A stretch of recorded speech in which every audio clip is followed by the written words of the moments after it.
Hello दोस्तों, हम लोग पिछले वीडियो में 3.1 तक के क्वेश्चनों को हल किया था। आज हम लोग 3.2 के क्वेश्चनों को हल करेंगे और देखेंगे कि किस प्रकार से ये क्वेश्चंस बनते हैं। तो आइए, सबसे पहला क्वेश्चन है 3.2 का कि निम्नलिखित समस्याओं को रैखिक समीकरण के युग में बनाइए और उसको ग्राफीय विधि से हल कीजिए। तो हम अभी इस समीकरण को सिर्फ समीकरण तक लाकर छोड़ेंगे और अंत में वीडियो के लास्ट में हम इस सभी दो चर वाले रैखिक समीकरणों को हम ग्राफीय विधि से हल करेंगे और तत्पश्चात समझेंगे। तो उसके लिए आज के इस वीडियो में आप लोग ग्राफ के कॉपी को लेकर निश्चित रूप से बैठेंगे ताकि हम भली भांति जो है ग्राफ को बना सके और ग्राफ को समझ सके, क्योंकि बिहार बोर्ड प्रत्येक वर्ष 5 नंबर का ग्राफ पेपर से निश्चित रूप से क्वेश्चन पूछती है। तो सबसे फर्स्ट क्वेश्चन है, कक्षा 10 के 10 विद्यार्थियों ने एक गणित की पहली प्रतियोगिता में भाग लिया। यदि लड़कियों की संख्या लड़कों की संख्या से 4 अधिक हो तो प्रतियोगिता में भाग लिए लड़कों और लड़कियों की संख्या ज्ञात करें। तो आइए देखते हैं आखिर कि ये क्वेश्चन बनता है कैसे। तो बिल्कुल ही आसान से देखिए, चूंकि ये समीकरण जो है दो चर वाला रैखिक समीकरण है, तो दो चर वाले रैखिक समीकरण में दो चर होना चाहिए। तो एक को हम लोग मानेंगे x और दूसरा को मानेंगे y। तो हम मानते हैं यहाँ पर एक लड़का है और एक लड़की है, तो लिखेंगे माना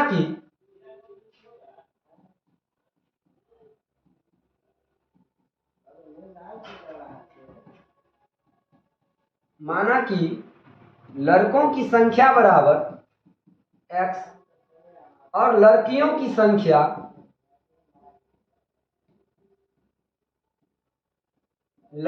संख्या बराबर ये मान लिए हमें y।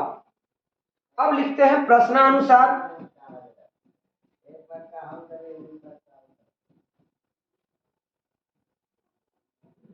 देखिए, प्रश्नानुसार कहता है कि यदि लड़कियों की संख्या लड़कों की संख्या से 4 अधिक है, यदि लड़कियों की संख्या लड़कों की संख्या से 4 अधिक है, यानी x = y यदि हम करते हैं तो लड़कियों की जो संख्या है वो लड़कों की संख्या से 4 अधिक है।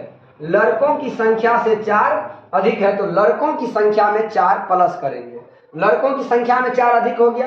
अब देखिए, ये x - y बराबर में -4 समीकरण फर्स्ट हो गया। एवं कहता है यदि कक्षा 10 के 10 विद्यार्थी ने भाग लिया इसमें, तो टोटल विद्यार्थी हमारे पास कितना है? 10 विद्यार्थी है। तो 10 लड़का और लड़की को मिला के हमारे पास 10 विद्यार्थी है। तो ये समीकरण सेकंड हो गया, सेकंड निकल गया। अब इस समीकरण को आपको ज्ञात करना है ग्राफीय विधि से, लेकिन ग्राफीय विधि से हर क्वेश्चन को हम बनाना, एक क्वेश्चन को सीखेंगे, सभी क्वेश्चन को आप ग्राफीय विधि से बना सकते हैं। तो आइए, सबसे पहले हम लोग जानते हैं इसको विलोपन विधि से हल करना। तो आइए, ये सबसे पहला देखिए, विलोपन विधि से यदि हम बनाते हैं तो समीकरण फर्स्ट और सेकंड में, फर्स्ट है x प्लस में, x दूसरा में भी प्लस में है, तो फर्स्ट माइनस सेकंड करते हैं। या समीकरण फर्स्ट और सेकंड में देखिए, ये माइनस में है, ये प्लस में है, तो ऑटोमेटिक कटेगा। तो लिखेंगे समीकरण फर्स्ट प्लस में सेकंड। फर्स्ट है आपको x - y = -4 और सेकंड है x + y = 10। ये माइनस, ये सॉरी, यहां पर चिन्ह चेंजिंग नहीं किया जाएगा क्योंकि चिन्ह हमने क्या लिया, यहाँ पे प्लस लिया, प्लस लिए हैं, इसीलिए इसका चिन्ह परिवर्तन नहीं होगा। ये दोनों आपको कट गया, ये हो जाएगा 2x, ये हो जाएगा आपको 6, तो x बराबर हो गया 6/2 यानी 2 तिया 6, इसीलिए x = 3। ये समीकरण फर्स्ट में हमने इसको मान निकाला, x का मान आया 3, अर्थात लड़कों की संख्या है 3। अब देखेंगे कि लड़कियों की संख्या भाई कितनी है। तो हम जानते हैं कि लड़का और लड़की मिला के 10 है। लिखेंगे समीकरण सेकंड से,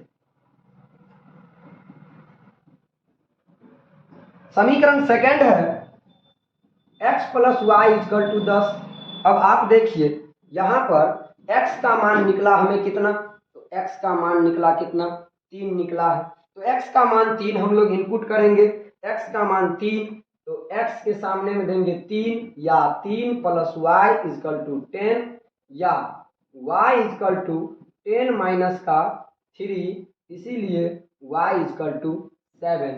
यानी लड़कियों की संख्या हो गया 7 और लड़कों की संख्या हो गई 3। यदि इस समीकरण को हम ग्राफ विधि से हल करेंगे तो भी लड़कों का संख्या आएगा 3 और लड़कियों की संख्या आएगा 7। ये है हमारा क्वेश्चन नंबर 1। अब क्वेश्चन 2 की बात करते हैं। तो क्वेश्चन 2 है 5 पेंसिल और 7 कलमों का मूल्य 50 रुपया। 5 पेंसिल और 7 कलमों का मूल्य। अब देखिए, यदि हमें एक पेंसिल का मूल्य पता चल जाए तो 5 पेंसिल को 5x कर देंगे। यदि एक कलम का मूल्य यदि हम y रुपया मानते हैं तो 7 कलम है तो 7 y हो जाएगा। यहाँ पर चूंकि ये समीकरण 2 चर वाले हैं इसीलिए हम पेंसिल की मूल्य x रुपया मानते हैं और कलम का मूल्य y रुपया मानते हैं। तो सबसे पहले माना कि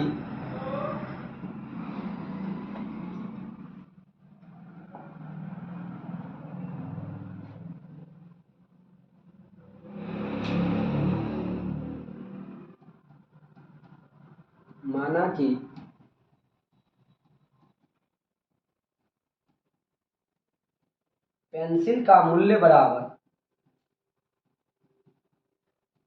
x रुपया एवं कलम का मूल्य बराबर y रुपया। प्रश्नानुसार एक कलम और एक पेंसिल का मान यदि हमें मालूम हो गया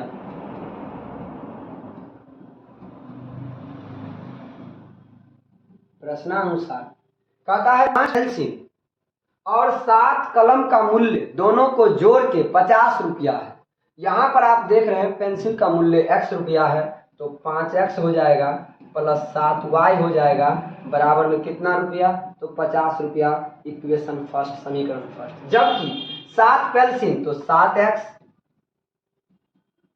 एवं 7x और 5 कलम तो 5y और मान दिया इसका कितना, कुल 46 रुपया दाम है। ये 46 हो गया समीकरण सेकेंड।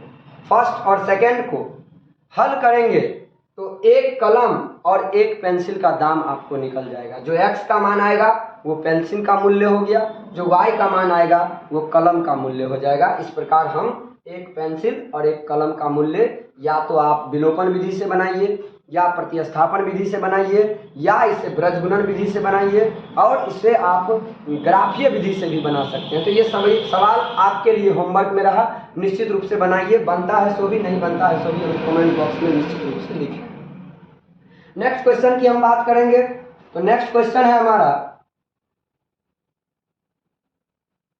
अनुपात A1/A2, B1/B2, और C1/C2 की तुलना कर ज्ञात कीजिए कि निम्न समीकरण युग्म रेखाएं एक प्रतिच्छेद करती है या समानांतर है या समपाती। देखिए, इस क्वेश्चन को बनाने से पहले हमें यह जानना आवश्यक है कि 2 चर वाले रैखिक समीकरण युग्म का व्यापक रूप क्या होता है। तो 2 चर वाले रैखिक समीकरण का व्यापक रूप होता है A1x + B1y + C1 = 0, A2x + B2y + C2 = 0। अब देखिए, x के पीछे जो गुणांक है वो A1 का मान होगा, y का जो गुणांक है वो B1 का मान होगा और कांस्टेंट वैल्यू C1 का मान होगा। इसी प्रकार इस समीकरण में भी। तो आइए समीकरण में सबसे पहले हम A1, B1, C1 का मान लिखते हैं। तो इस क्वेश्चन में A1 का मान हो जाएगा आपको 5, B1 का मान हो जाएगा -4 और C1 का मान हो जाएगा 8। फिर A2 का मान हो जाएगा 7, B2 का मान हो जाएगा 6 और C2 का मान हो जाएगा -9। हम ये पता करना चाहते हैं कि ये जो समीकरण का जो रेखाएं आएगी वो प्रतिच्छेद आएगा कि समानांतर आएगा या समपाती आएगा। एक फार्मूला आप लोगों को बताया था, यदि A1/A2 बराबर नहीं हो B1/B2 के, इस स्थिति में समीकरण की जो रेखाएं होगी वो प्रतिच्छेदी होगी। और A1 बट्टा A2 बराबर B1 बट्टा B2 बराबर नहीं है C1 बट्टा C2, does not equal to C1 बट्टा C2 यदि आता है तो रेखाएं समानांतर होगा। और यदि समीकरण का मान A1 बट्टा A2 बराबर B1 बट्टा B2 बराबर C1 बट्टा C2 आता है तो हम समझेंगे कि ये समीकरण जो है समपाती रेखा है। आइए चेक करते हैं कि आखिर ये क्या आता है। तो सबसे पहले A1 बट्टा A2 का मान 5 बट्टा में 7 आया। फिर B1 बट्टा B2 का मान -4 बट्टे 6, जिसे काटने पर ये मान आता है 2 दूनी 4 2 तिया 6 यानी -2 बट्टा 3। क्या बताइए A1 बट्टा A2 B1 बट्टा B2 के बराबर है? नहीं है। तो हम इसमें लिखेंगे A1 बट्टा A2 चूंकि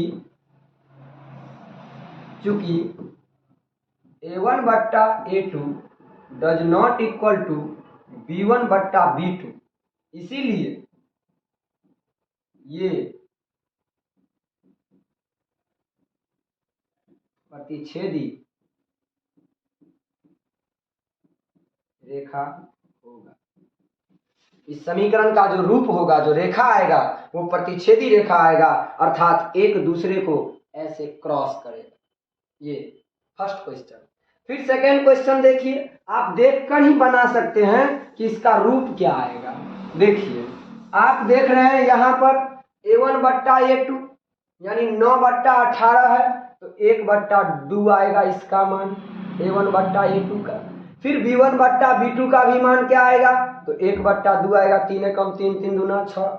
और यहाँ पर जो है ये देखिए प्लस में ही दिया गया है, तो 12 एकम 12 12 दूना 24 यानी ये मान भी आपको 1 बट्टा 2 आया, अर्थात A1 बट्टा A2 बराबर B1 बट्टा B2 बराबर C1 बट्टा C2। ये जो रेखा आएगा वो समपाती आएगा। क्या आएगा? समपाती आएगा, अर्थात एक रेखा ये और दूसरा रेखा भी इसी बिंदु पर आएंगे, यानी दोनों समीकरण के जो मान होंगे वो कुछ इसी प्रकार के आएंगे, कहीं ना कहीं इसी प्रकार के। ये हो गया आपको समपाती। क्वेश्चन नंबर 3 की यदि बात करें तो यहाँ पर देखिए आप स्पष्ट देख रहे हैं 3 एकम 3 3 दूना 6 यानी A1 बट्टा A2 का मान आया कितना, तो A1 बट्टा A2 का मान आया 2। फिर B1 बट्टा B2 का मान देखिए माइनस से माइनस कट जाएगा यानी ये आएगा 3, ये आया 2 और ये आया 3, 2 तिहाई 6 नहीं, ये भी 3 ही है, ये भी 3 है, ये भी 3 आया, लेकिन यानी B1 बट्टा B2 B1 बट्टा में B2 इसका मान भी आपको 3 आया, और C1 बट्टा C2 10 बट्टा 9 आता है C1 बट्टा C2 का मान, यानी A1 बट्टा A2 बराबर B1 बट्टा B2 बराबर नहीं है C1 बट्टा C2। ये आपको समानांतर रेखा आएगा, समानांतर रेखा। समानांतर रेखा ग्राफ पे कुछ इस कदर आता है, इस प्रकार आएगा। नेक्स्ट क्वेश्चन है, नेक्स्ट क्वेश्चन है आपको अनुपातों A1 बट्टा A2 B1 बट्टा B2 और C1 बट्टा C2 की अनुमान करके आप बताइए कि समीकरण के युग्म संगत है या असंगत। देखिए तो संगत कहाँ आता है और असंगत कहाँ आता है। तो संगत और असंगत की चर्चा करने से पहले तो समीकरण में संगत असंगत देखना है। देखिए जो प्रतिच्छेदी का शर्त था A1 बट्टा A2 बराबर नहीं है B1 बट्टा B2, ये था आपको प्रतिच्छेदी, यही आपको संगत होगा। और जो A1 बट्टा A2 बराबर B1 बट्टा B2 बराबर नहीं है C1 बट्टा C2, ये आपको असंगत होगा। और A1 बट्टा A2 बराबर B1 बट्टा B2 और बराबर C1 बट्टा C2, ये आपको आएगा आश्रित, ये आएगा आपको आश्रित। इस समीकरण में हमें यही चेक करना है कि कौन संगत है, कौन असंगत है, कौन आश्रित है। तो आइए जानते हैं समीकरण फर्स्ट में। समीकरण फर्स्ट देखिए A1 का मान दिया हुआ है 3, B1 का मान दिया 2 और C1 का मान दिया 5, A2 का मान दिया 3 बट्टा 2, B2 का मान दिया 5 बट्टा 3 और C2 का मान दिया है 7।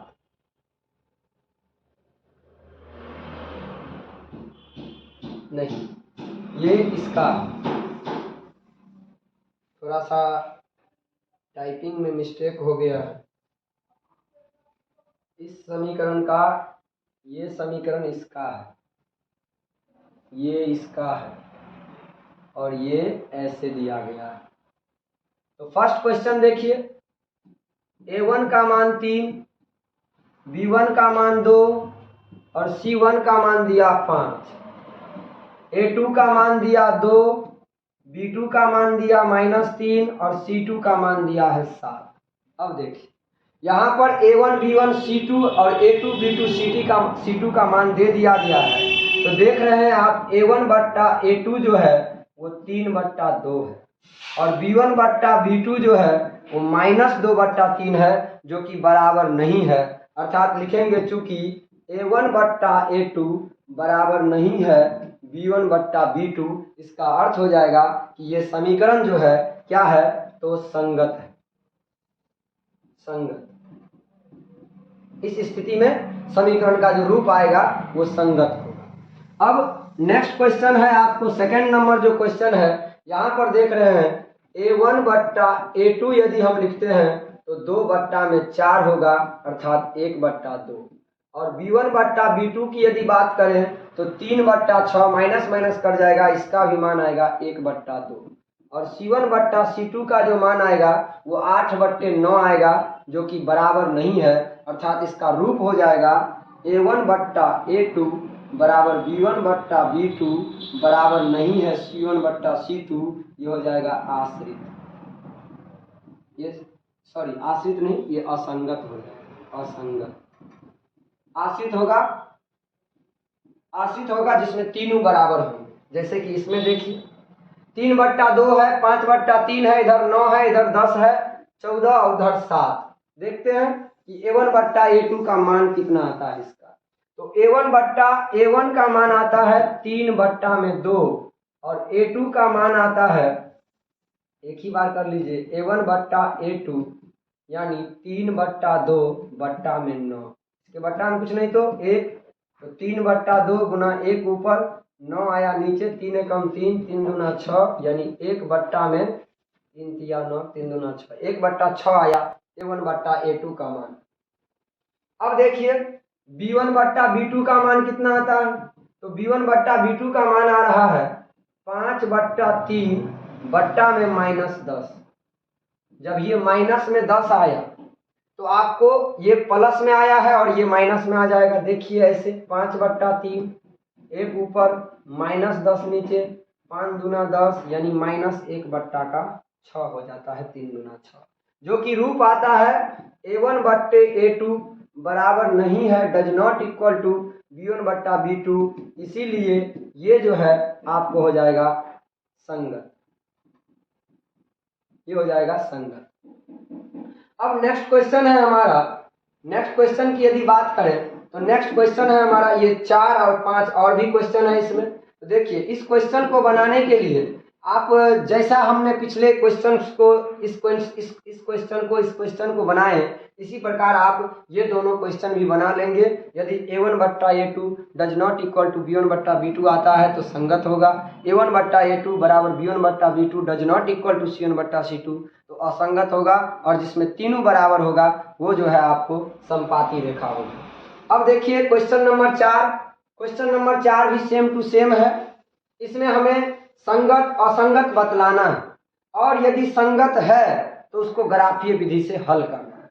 उसमें सिर्फ संगत असंगत बताकर छोड़ देना था, और इस क्वेश्चन में संगत असंगत यदि संगत के स्थिति में ग्राफीय विधि से हल करना है। तो हमने आपको बताया एक समीकरण आपको ग्राफ में सिखाएंगे।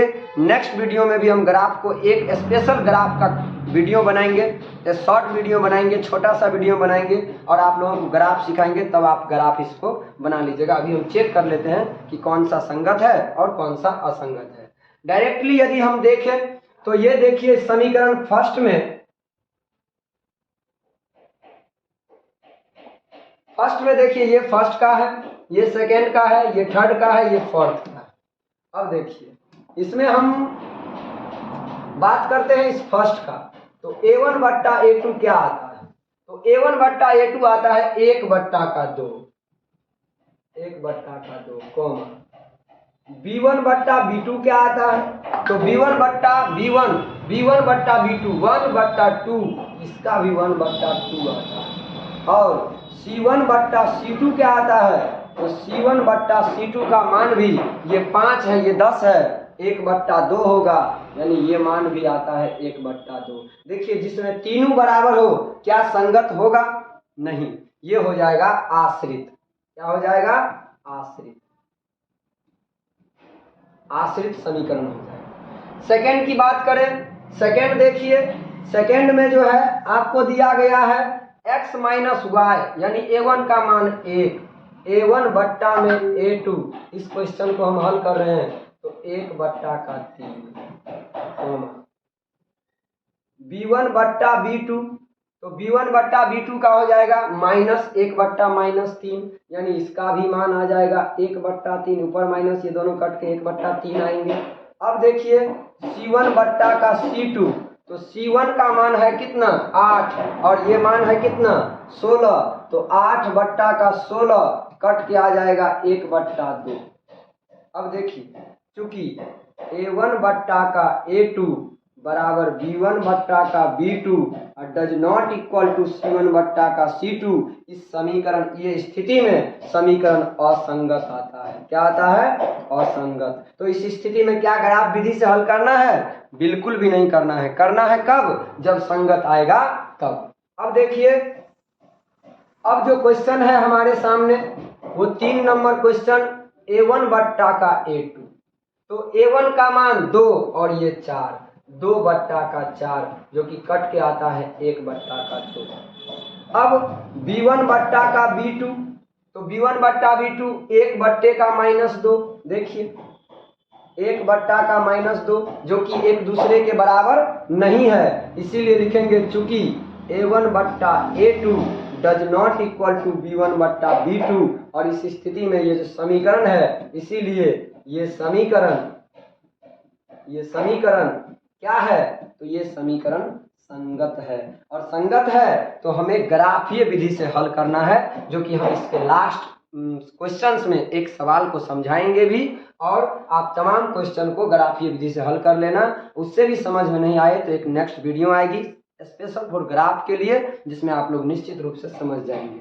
अब देखिए 4th नंबर क्वेश्चन को भी वही करना है, चेक करना है कि संगत है या असंगत। तो देखिए 2 बट्टा 4 यानी 1 बट्टा 2, 2 बट्टा 4 यानी 1 बट्टा 2, 2 बट्टा 5 यानी 2 बट्टा 5, ये देखिए बराबर, ये बराबर नहीं है, यानी ये भी हो जाएगा आपको असंगत। यानी इस 4 क्वेश्चन में आपको क्वेश्चन नंबर 3 जो है, ये 3 नंबर क्वेश्चन जो है आया संगत, और सभी के सभी कोई आश्रित आया तो कोई असंगत आया, इसलिए इस सवाल को हम लोग हल करेंगे ग्राफीय विधि से। तो ग्राफ सिखाएंगे, उसके बाद आप लोग ग्राफ कॉपी उठाएंगे और निश्चित रूप से इस क्वेश्चन को ग्राफीय विधि से हल कर लेंगे। अब देखिए आगे का जो क्वेश्चन है हमारा, वो अगला क्वेश्चन है क्वेश्चन नंबर, देखिए इस क्वेश्चन को बनाने के लिए ग्राफ दे दिया गया, तो क्यों ना हम ग्राफ को बना ले। तो सबसे पहले 3rd नंबर क्वेश्चन का जो ग्राफ है, वैसे एक काम कीजिए, एक ग्राफ को इस चैप्टर में छोड़ देते हैं, ताकि ग्राफ को हम निश्चित रूप से बहुत ही अच्छे तरीका से आपको ग्राफ बता देंगे एक दिन, और आज हम लोग नेक्स्ट क्वेश्चन को पढ़ लेते हैं और ग्राफ अगले दिन सीख लेंगे। देखिए 5 नंबर क्वेश्चन है, कहता है एक आयताकार बाग, आयताकार बाग है तो आयत के आकार का है, तो आयत में एक लंबाई होती है एक चौड़ाई होती है। कहता है जिसकी लंबाई चौड़ाई से 4 मीटर अधिक है और उसी का अर्ध परिमाप जो है 36 मीटर है, तो बाग की विमाएं क्या हो? लिखेंगे माना कि लंबाई बराबर x और चौड़ाई बराबर y। देखिए लिखेंगे माना कि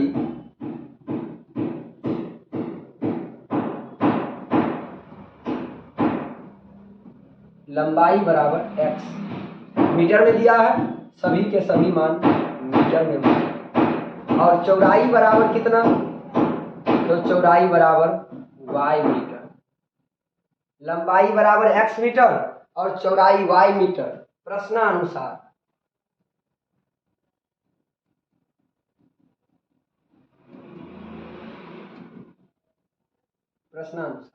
कहता है एक आयताकार बाग जिसकी लंबाई को हमने माना है x, लंबाई चौड़ाई से, चौड़ाई क्या है y, तो y से 4 मीटर अधिक।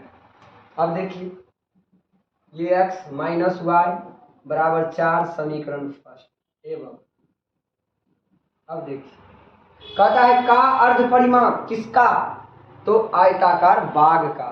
तो बाग का अर्ध परिमाप आयत का परिमाप होता है 2 इंटू लंबाई प्लस चौड़ाई, चूंकि अर्ध है इसीलिए 2 से भाग बराबर कितना दिया हुआ है 36 मीटर। ये 2 से 2 कट गए। लंबाई को हमने x, चौड़ाई को हमने y माना। समीकरण 36 बराबर 36 समीकरण सेकंड हो गया। समीकरण फर्स्ट और सेकंड को किसी भी विधि से आप हल करेंगे तो x और y का मान निकल आएगा। लिखेंगे समीकरण फर्स्ट प्लस में सेकंड। तो फर्स्ट क्या है, तो फर्स्ट है x माइनस वाई बराबर में 4 और सेकंड है x प्लस वाई बराबर में 36। ये हो गया समीकरण फर्स्ट में। सेकंड का क्रिया किए हैं जोड़ का, तो जोड़ में चिन्ह परिवर्तन नहीं होता, ये ऑटोमेटिक कट गया।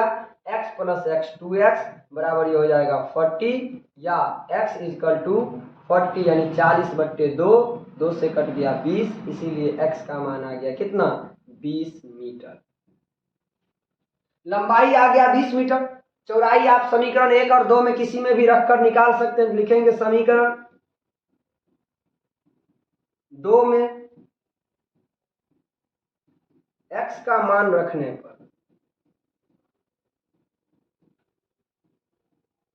समीकरण 2 है x plus y is equal to 36 या 20 plus y is equal to 36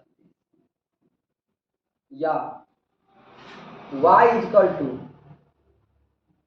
36 minus का 20, यहाँ पर 36 होगा, इसीलिए y इजकल टू 16 यानी लंबाई लिखेंगे। अतः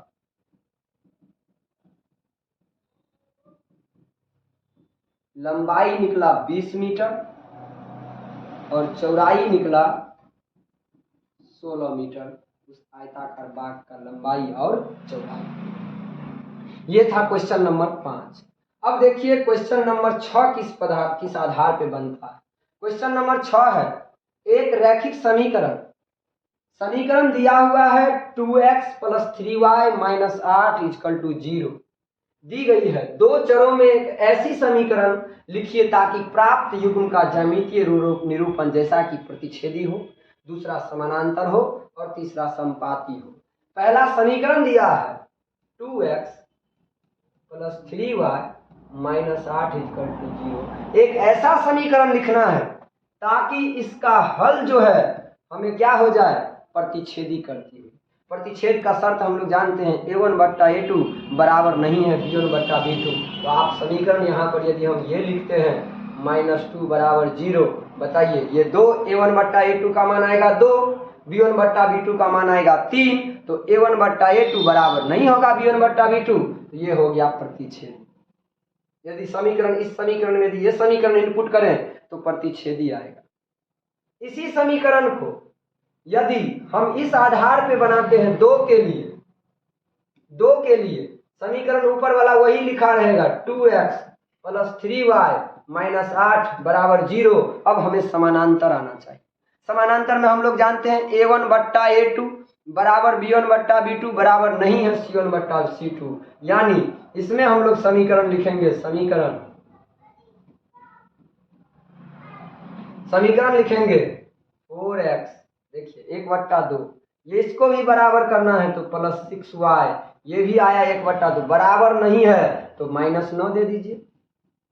ये हो गया हमारा प्रतिच्छेदी समानांतर हो जाएगा। इसमें समपाती में सब बराबर कर दीजिए, यानी तीसरा क्वेश्चन को बनाने के लिए 2x प्लस 3y माइनस 8 बराबर का 0, ये हो गया आपको पहला के लिए। ये हो गया आपको दूसरा के लिए,